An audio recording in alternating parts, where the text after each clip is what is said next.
This is NextGen TV. I'm Brian Dolby and I'm reporting from the event in Nottingham, where I'm talking to Keith Vinning of Fujitsu.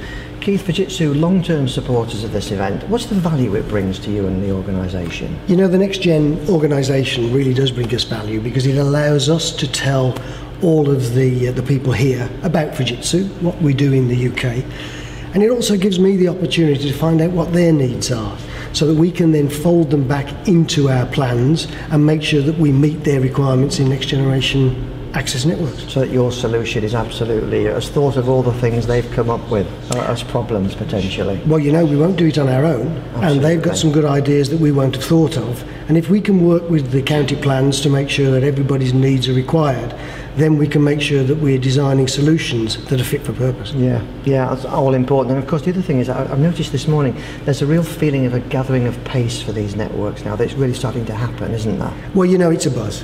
And I first came to NextGen in Leeds about 3 years ago. There was a buzz then that I took back to the company and said it's just like the early days of cable television.